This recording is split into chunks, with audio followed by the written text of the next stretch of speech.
Hola amigos, ¿cómo están? Bienvenidos, bienvenidas a Imaginario Sur. Voy a iniciar con un pequeño texto que quiero que escuchen con atención. De ti aprendí que el miedo solo es una sombra que se arrodilla en las esquinas y siempre se levanta de noche y hay que enfrentarla cara a cara hasta que se desvanece de tu propia sombra y tu propia mente. Tú nunca serás un ejemplo, chico Dago, pero mariposas brillaban y bailaban cumbias en los postes de la noche, cortando el viento como luciérnagas en tu daga, chico Dago. Este poema pertenece al último libro de nuestro invitado, Juan Carlos Carballo. ¿Cómo estás, Juan Carlos?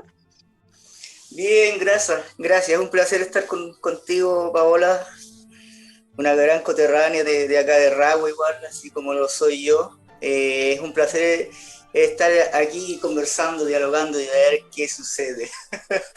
Exactamente, una nueva forma de comunicación poética. Como Sí, bien dice Juan Carlos, ¿cierto? Él es de Rahue, de la gloriosa comuna de Rahue, futura comuna de Rahue, que pertenece a la ciudad de Osorno. Juan Carlos nació en Osorno en alguna fecha desconocida. Se inicia, ¿cierto?, alrededor del año 2000 escribiendo, dice él, forma parte de un taller literario, luego tiene una mención honrosa en un concurso nacional que se llama Mi vida y mi trabajo. El 2009 obtiene un lugar en el concurso literario Escribe de Buenos Aires y además obtiene mención honrosa en los Juegos Florales de Osorno. Participa en algunas antologías, por ejemplo, Osorno Invita, Cuatro de Trébol y en la antología latinoamericana Picnic.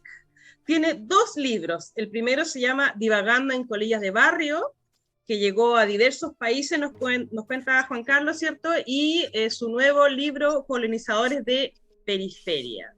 Eso dentro de lo que se refiere a su producción, pero Juan Carlos también ha estado en otras cosas que vamos a seguir conversando.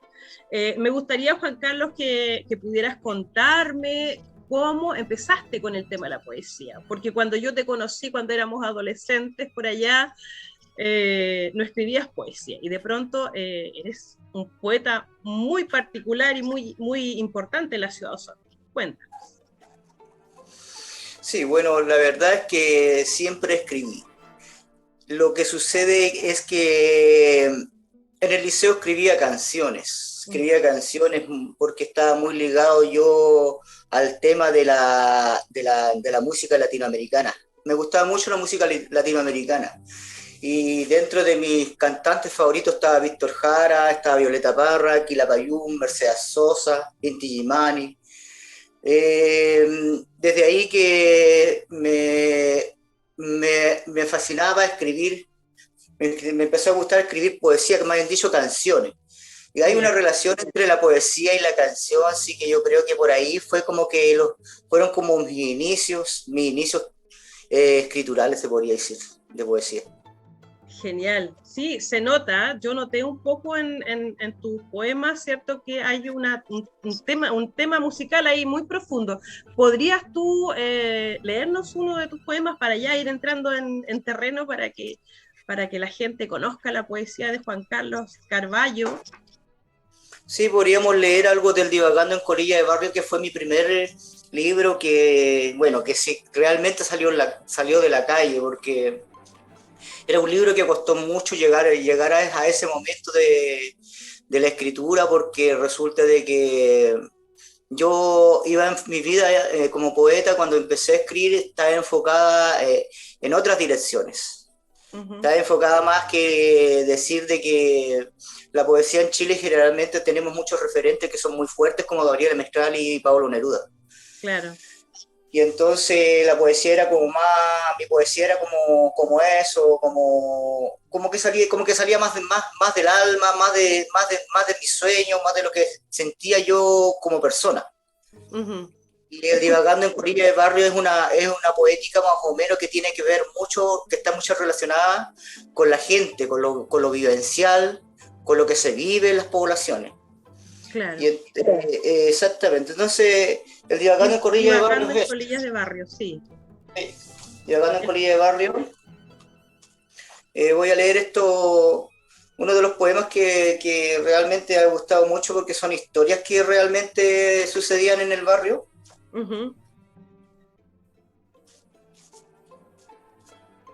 O sea, digamos, logré llegar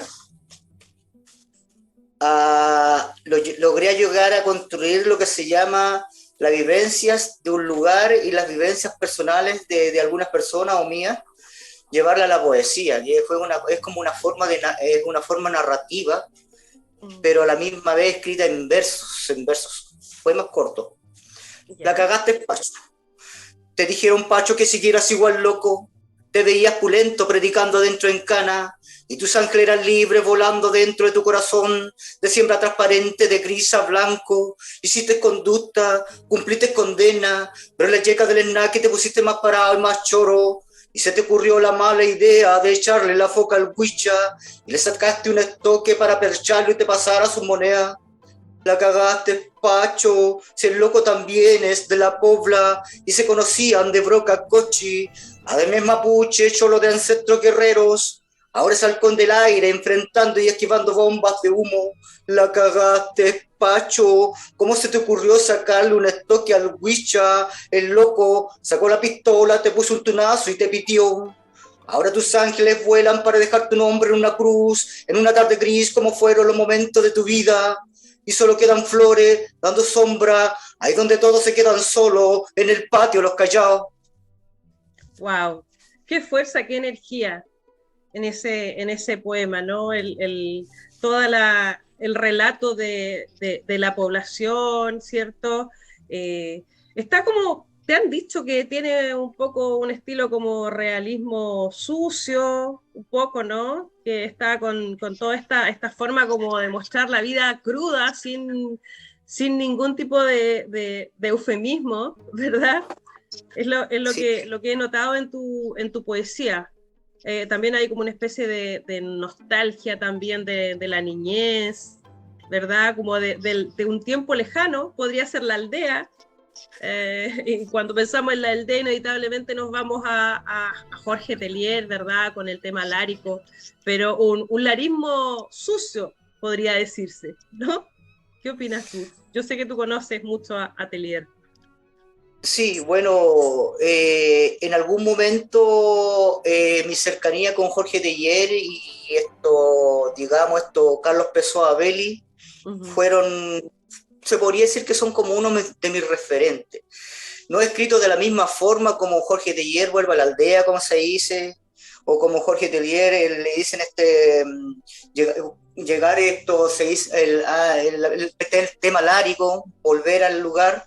Claro. En el tema, o en el tema de Carlos Pessoa Belli, que hay un poema que me gusta mucho que se llama Nada, que tú tienes que conocerlo, Ujú. y Nadie dice nada, tarde en el hospital. por supuesto.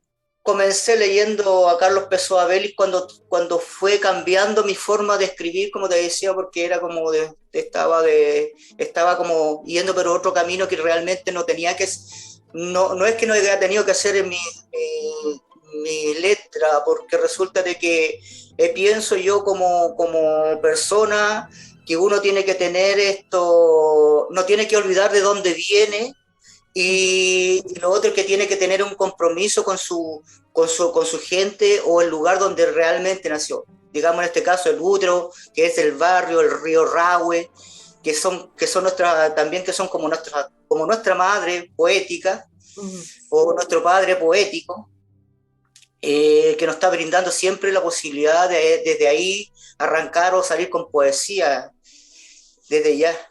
Eh, Esto, digamos que el tema lárico fue importante también para mí, como decir que Jorge Teillier también es un poeta que ya es bien reconocido en Chile. No era en ningún momento tampoco me quise imitarlos ni nada, era solamente que encontraba que es importante no olvidar la aldea y el lugar de donde, como dije hace un momento, de donde uno nace. Claro, la Y identidad. Muy fuerte la identidad, el tema de la justamente, identidad. el tema de Ex- la identidad excelente. Juan el Carlos, territorio más bien. exactamente. ¿Nos podrías leer otro poema, por favor, para ir conociendo un poco más de tu poesía? Eso es lo fundamental, lo que nos convoca en Imaginario Sur, ¿verdad? La poesía del sur de Chile. y en este caso Juan Carlos, que es un ragüino de corazón, como somos todos por acá, todos y todas. Como decías tú, es muy posible de que en el estilo que yo evoco o escribo, puede ser de que haya una cercanía al realismo sucio, puede ser, ¿ah? Pero desde el estilo de Juan Carlos Carballo. Por supuesto, por supuesto. Desde la población. Tenemos otros amigos que son representantes también del realismo sucio, como Javier Milanca, que también está en este libro, Ragüe Imaginario Sur, ¿cierto? Que fue recopilado hace algunos años, y Javier Milanca tiene un epeu a Juan Carlos Carballo. Así es que más adelante vamos a tener invitado también a Javier Milanca para que lea el epeu. Bueno, en el barrio siempre suceden estas cosas de que cuando éramos cabros, cuando éramos jovencitos o lolos, como lo llamábamos, nos decían siempre, porque existía lamentablemente mucho machismo. Entonces los padres, cuando tenían alrededor de los niños, nosotros los adolescentes teníamos alrededor de 14, 15 años, nos llevaban a una casa de prostitución a conocer el ojo de la papa. Wow. Y entonces eso era como, digamos, como algo común en el barrio. No sé si en otras partes, igual, en los campos también, ¿no? En los campos también, justamente, porque yo transité entre el campo y la ciudad, entre el barrio y la ciudad, porque mi padre fue administrador después de ser ripiero en el río Rahue, se fue a trabajar al campo, así que del campo nos llevaban a estos lugares medio extraños que había. El ojo de papá. Cuando conocí el camaleón en la ciudad de Río Bueno, tan solo era un niño adolescente. Los parroquianos bebían manquehuitos, vino o cerveza. Las mujeres alegres se sentaban en las piernas de los hombres. Un tío, para callado, mientras escuchaba la cumbia del ten conten, arrímate que va bien, me decía, algún día conocerás el ojo de la papa. Yo no entendía mucho de qué se trataba, ni mucho menos de qué arte, clase o filosofía me quería explicar. Solo sabía que una papa bien cultivada, revolcada en ceniza caliente, podría ser un deleite para el paladar y una amenaza para la lengua casi quemada y saliente. Cuando conocí al camaleón, era tan solo un adolescente, no callaba ni una, era una pequeña nube fantasiosa de mi propio cielo, ahora de adulto, digamos grande, mediano, grande, puedo dar una cátedra del ojo de la papa. He vuelto al camaleón y ya no tiene el mismo nombre, pero aún hay mujeres que se sientan en las piernas de los hombres. Genial. Bueno, en este poema y la forma en que tú lo lees también se ve muy claramente que hay un tema muy relacionado con la música, ¿no? Con el ritmo, con cómo suena, ¿cierto?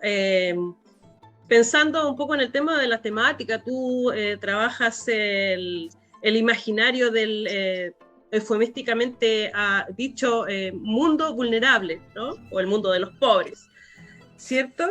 Y digamos también de que el Divagando en Colilla de Barrio se forma en un lugar donde se escucha mucha cumbia, se escucha mucho mexicano, y también, o sea, digamos corrido, y también se escucha, nuestra juventud y nosotros de los tiempos fue mucho del hip hop y digamos el rap.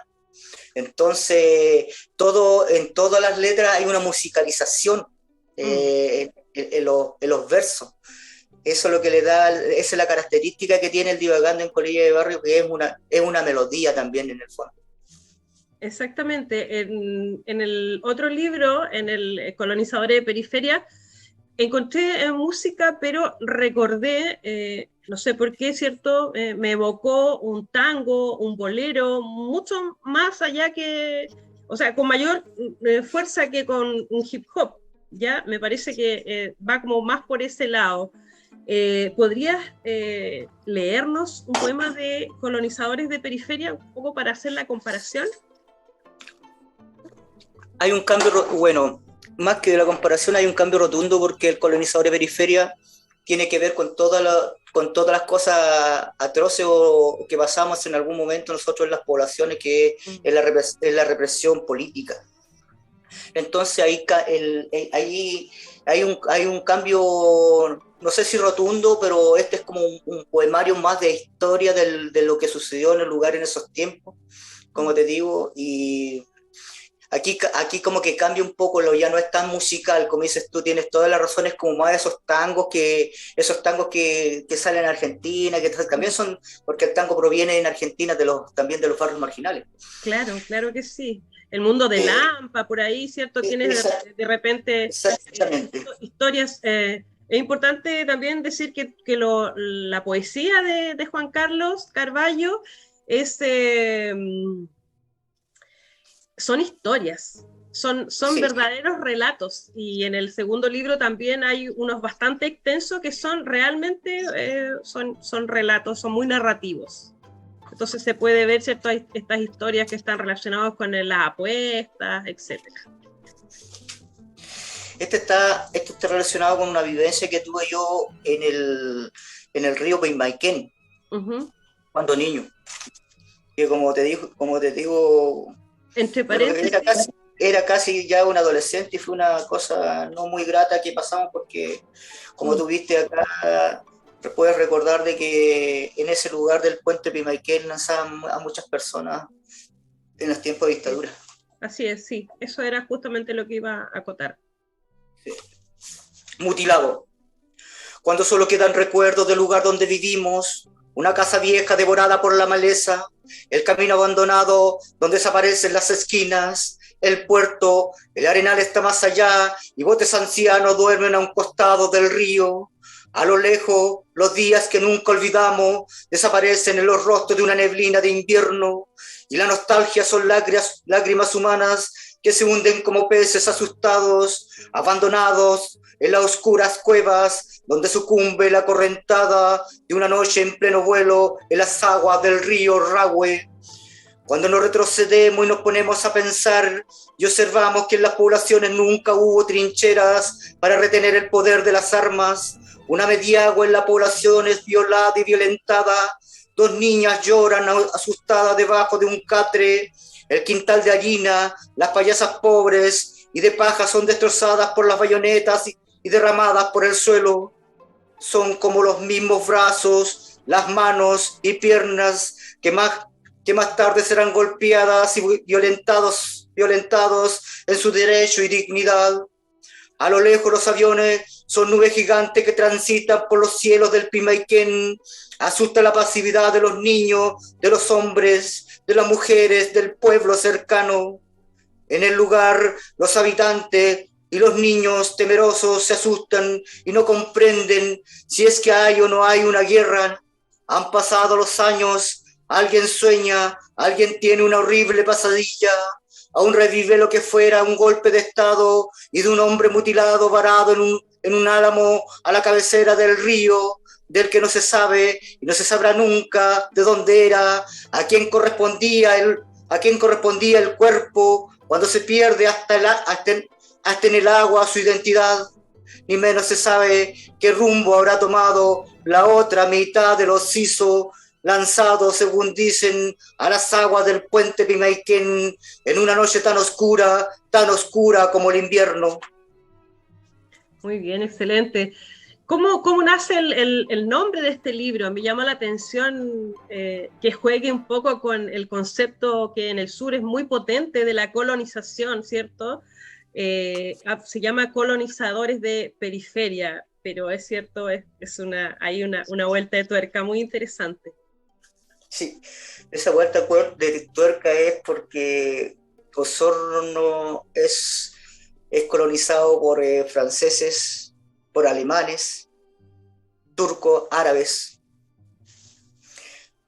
Alemanes seguramente en algún momento venían arrancando de la guerra o los países como Chile siempre se han caracterizado por traer gente para acá, mucha gente extranjera,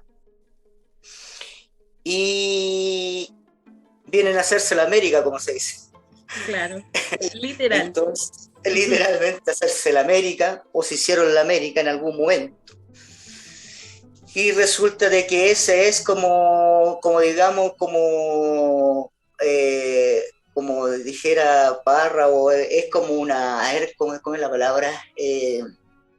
Digamos, como dices tú, la vuelta de la tuerca, es lo contrario. Claro, un juego. Es claro, justamente, es como la ironía, esa es la palabra. Es como la ironía de que el pobre, a nosotros que pasa todo lo contrario, porque a nosotros lo sacaron de la ribera donde vivíamos, y la gente mapuche que se venía de San Juan de la Costa, algunos que les quitaban las tierras, otros venían por la pobreza que tenían porque no podían trabajar sus tierras, otros las vendían, o simplemente, como te decía, mucha gente los despojaban, esos mismos personajes que llegaban acá, a la ciudad, a San Juan de la Costa y otros lugares. Entonces, yo dije colonizadores de periferia. Pero pobres, ¿cachai? ¿No? Pobres, o sea, la otra cara de los colonizadores, de los que los llevan a un lugar, pero a un lugar desterrado, ¿cachai? ¿No? Claro. A un lugar que nos sigan en un lugar y nos van a dejar porque no podíamos tampoco estar en el lugar donde cerca de donde viven los más pudientes. Donde vivían los más pudientes. Entonces, eso era lo que pasó realmente. Entonces, por eso el colonizador de periferias, por eso se llama colonizadores de periferia. Sí, ¿estás trabajando en algún otro libro, Juan Carlos? Sí, estoy trabajando en 2 libros realmente. Uno que sí, estoy trabajando en un libro que se llama, que está, a ver, digamos, que está relacionado con el estallido social. ¿Ya? La verdad que viene con unos poemas que vienen desde antes, porque también quedan esas líneas, como se dicen, esas venas que nunca se pueden borrar, y desde ahí, por ejemplo, entre los 70, 80 entre los 80 o 90 también queda esa amargura, esa tristeza de que en algún momento, por ahí por el año el 88, cerca del 90, ya cuando se llegó la democracia, uno queda en un momento que dice, chuta, ya logramos que llegue la democracia y toda esa cosa, y ya no va a haber más un fascista, o no va a haber más un dictador, no sé, ¿cachai? Entonces uno viene con esa alegría, dice, chuta, llegó la democracia, pero resulta de que es una democracia, como digamos, digamos esto, que uno se la imagina, pero no lo es, ¿cachai? ¿No? Que después con el tiempo no lo es. Claro. Como las vitrinas, ¿cachai? ¿No? Como las vitrinas que te pintan una cosa y al final después te das cuenta que es otra cosa. Claro. Llega Elwin, llega Lago, llega Bachelet, llega llega Frey con un gobierno y concesionan todo, y nosotros, la gente que vive en las poblaciones, algunos logran salir adelante, pero como te digo, siendo esclavos del sistema capitalista, y llegamos al momento en que ya la gente ya no da más, y se revela y se da cuenta de que todo este tiempo lo han estado engañando, ¿me entiendes? Entonces llega el estallido social, y entonces desde ahí yo dije, estoy haciendo un libro que digo yo que viene con esas venas, con toda esa amargura, o claro, con esas cosas de que uno siente como una cosa dentro, como que da rabia realmente, da rabia porque uno confía en algún momento, y vota por esa persona, y al final de cuentas que después que resulta que es como un engaño, ¿te das cuenta? Claro. La plata en Chile mal distribuida, y la gente sigue la pobreza, sigue los campamentos. ¿De eso se trata tu libro y tiene nombre ya? Sí. Se trata del estallido social, porque se llega al estallido social, pero el nombre, le pusiste nombre o todavía estás en búsqueda. Es difícil ponerle el nombre a un libro. No, no, se llama Marginal Visorio en secuelas, porque son secuelas que llegan, ¿cachai?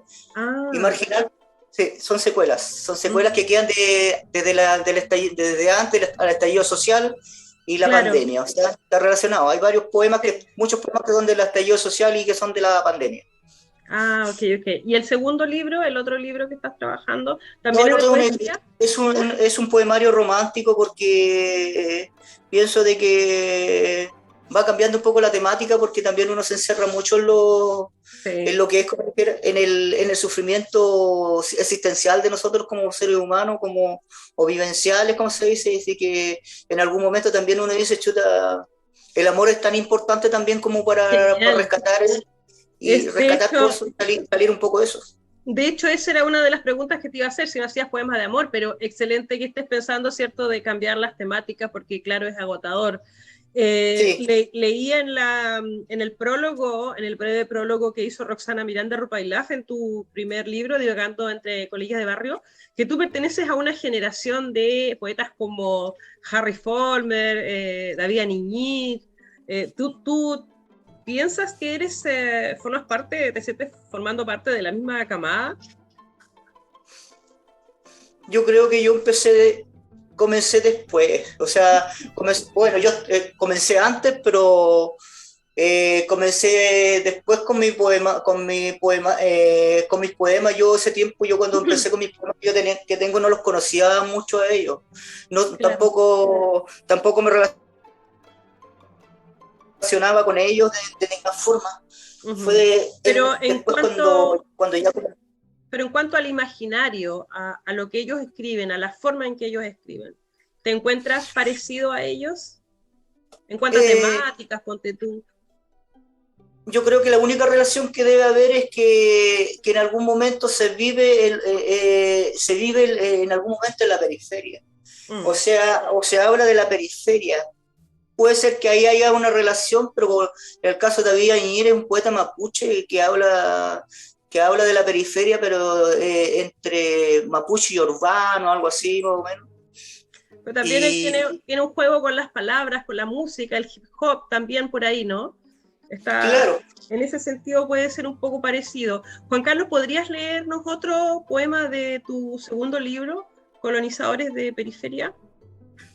Sí. Vamos a ver.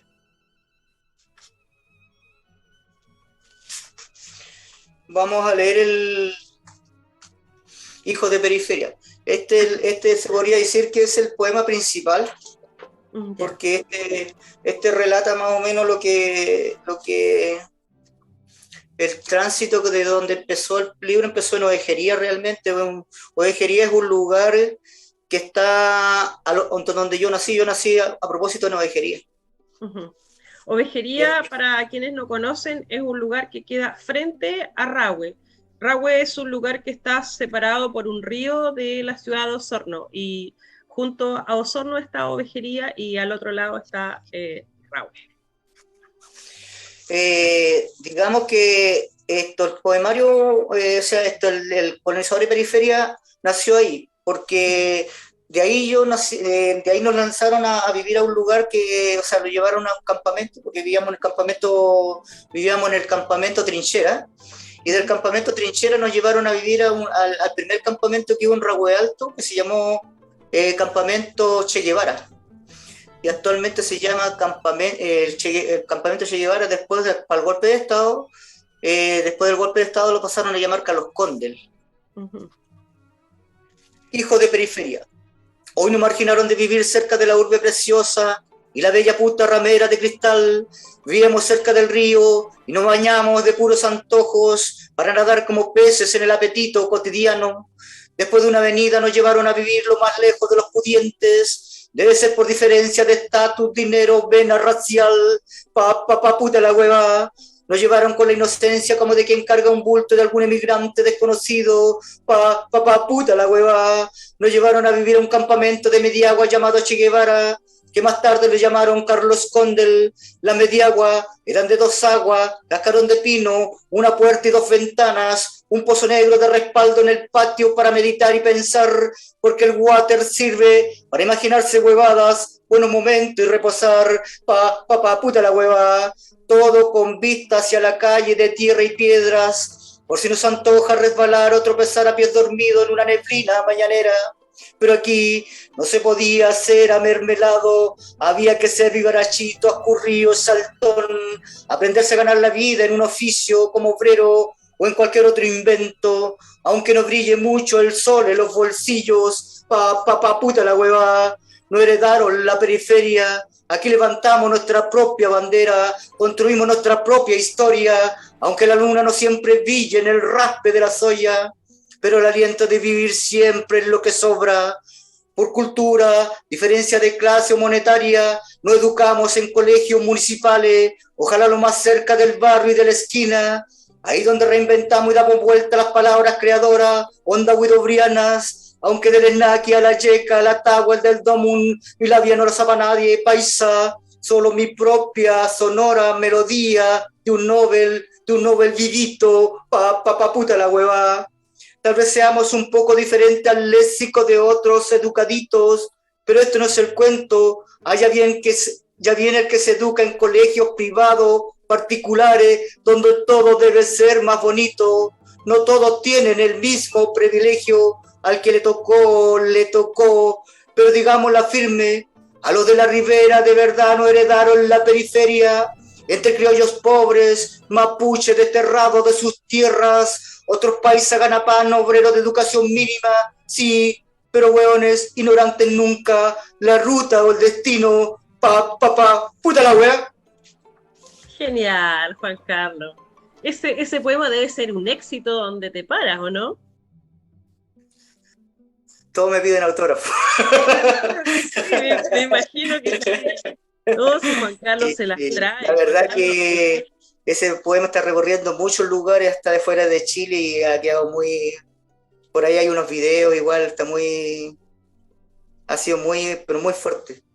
Qué bueno. O sea, como que muy pegajoso también parece. No, sí, tiene mucho... Es muy oreja, es como una canción oreja en el fondo. Bueno, sí. Es musical, o sea, es casi un rap, ¿no? Claro, y cuenta la historia también, como te digo, de lo que del libro, es como sintetizado ahí más o menos el libro. Sí, claro, está bien condensado toda la historia. Amigos, Juan Carlos, además de ser poeta, realiza un oficio que todos hemos pasado por su oficina. No su soy oficina doctor. Muy especial, él nos transforma porque Juan Carlos es peluquero. Sí. Y siempre he querido preguntarte, creo que nunca te lo he preguntado, ¿nunca has pensado escribir un poema al respecto?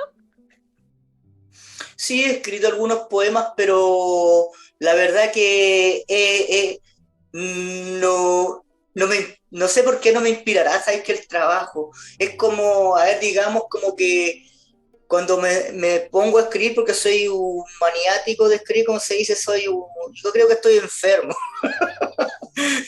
Creo que estoy loco, creo que soy un loco y entonces un enfermo de la escritura. Pero fíjate que es como cuando me salgo de la pega, es como que ya no quiero saber nada más de la peluquería. Es que también llevo muchos años, esa es la verdad de las cosas. Llevo muchos años.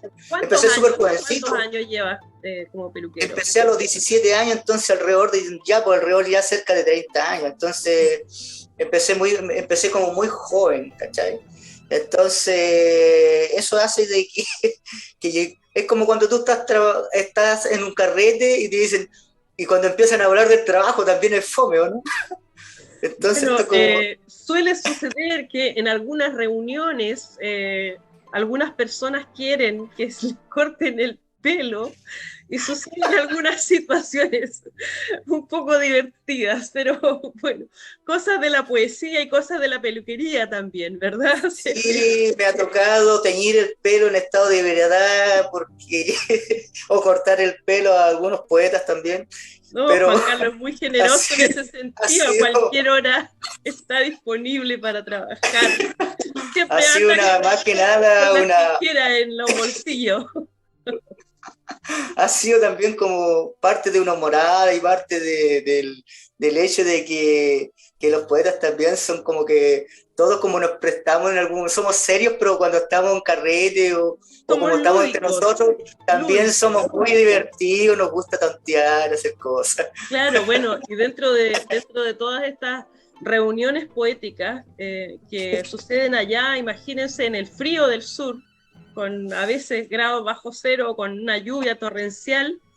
En una de esas reuniones estábamos hablando de Frank Kafka, estábamos hablando de la metamorfosis, y alguien dijo, nuestro amigo Juan Carlos, eh, se enredó un poco y dijo Frank Caspa. Así es que Así es que bueno, quedó como una anécdota. Muchas veces le decimos Fran Caspa, porque está ahí la fusión de la literatura y el pelo, etc. Así es que no, muy divertido, Juan Carlos. Sí, sí, verdad. Lo que pasa es que cuando bebo trago como que se me tira, como que me queda un poco pegada la lengua. Bueno, Entonces, suelen pasar muchas cosas entonces, con el frío del sur. en vez de decir casca, que me cuesta mucho decirlo, dije Frank Caspa. Entonces, olvídate, yo no me había dado cuenta, pero veía que todos se reían, ¿no? Yo creo que parece que estaba hasta Mauricio Barriento en ese tiempo, si no Sí, me equivoco. Mauricio Barrientos Ah, estaba todavía, sí. Mauricio Barriento vivo, nuestro gran amigo, poeta, y Sí, se sí, muy extraña mucho de querido, él. muy Sí. querido. Hijo de peluquera también, Sí, sí, él quería que hijo yo me de, vaya a trabajar a a su su casa. departamento, porque su mamá estaba un poco enferma y la tenían en otro lugar y él decía, Juan Carlos, es que él igual en un momento se sentía solo y me decía, Juan Carlos, vente a Claro, trabajar acá al departamento, te va a ir bien, me decía, te paso me empezó a pasar todas las herramientas de su mamá, pues, o sea, todas las tijeras, las máquinas, los botapelos, todas las capas, todas las cosas que tenía su mamá me las quería pasar y regalar. sí, no, muy divertido. Juan Carlos, terminemos con el último poema para ya ir cerrando el programa, que ha estado muy entretenido. ¿Sí? Voy a leer de mi antología Picnic, la última ¿Ya? antología, Bueno, antología Picnic. antología Bueno, latinoamericana, con este sí, proyecto. salí antologado en Argentina en una antología latinoamericana que se llama Picnic. Se realizó en Argentina realmente, con varios, o sea, donde participan varios poetas de Argentina, Chile, Ecuador, México, Perú, Cuba. Ujú. Y tuve gracias, ¿cómo se dice? A la poesía que ya he ido transitando para otros lugares, mi poesía en Argentina, me ubicaron y me quisieron antologar allá. Ah, genial, genial. Bueno, sí.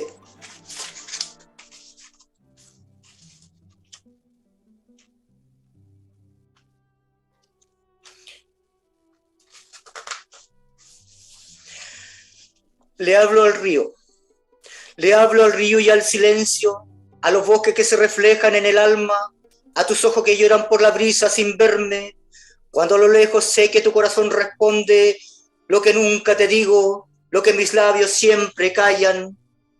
Se detendrá la luna en un reflejo en el corazón del río y pasará un hombre remando con la sombra de mi padre. Él sonreirá como si hablara con mi rostro. Pasarán por mí todos los años desde que supe de su muerte, pero no tendré pena. Los padres y las madres duermen con la luna en el río. Ellos nunca se van. Solo el río sabe y habla y también nos responde cuando nosotros nos dormimos pensando qué será de nuestros padres soñando con las estrellas. El silencio responde lo que sabe el río. Muy bien. Excelente poema para terminar el programa. de este día. Estoy muy feliz de haberte entrevistado, Juan Carlos. Era algo que estaba pendiente hace mucho tiempo, desde que salió el libro Rahue Imaginario Sur. Así es que estoy muy agradecida. Próximos, próximos, próximos programas van a estar los otros escritores. Así que te doy la palabra, Juan Carlos, para que cerremos el programa. Bueno, agradecido por tu invitación, también agradecido en algún momento por la invitación también a participar en Imaginario Sur, en un libro importantísimo para Rahue y Osorno, digamos, en el cual habíamos muchos poetas relacionados con acá en Osorno y en Rahue y en los alrededores. Hay poetas muy importantes, poetas muy buenos realmente. Hay una muy buena poesía acá en el sur y también eso eran tiempos cuando yo nunca pensé de que iba a estar también antologados con ellos, porque son amigos también algunos, y eso me hizo muy feliz en algún momento. Quiero darte un abrazo grande, donde me dijiste que estabas cerca de Valparaíso, y también acá se te extraña mucho y también se te quiere mucho como rahuina, porque los rahuinos, donde vamos, donde estés lejos, donde estés, también nosotros no podemos olvidarnos de nuestros queridos poetas, amigas y amigos. Así que abrazo para ti, Paola, y gracias por la invitación. Muy bien, excelente. Muchas gracias, Juan Carlos.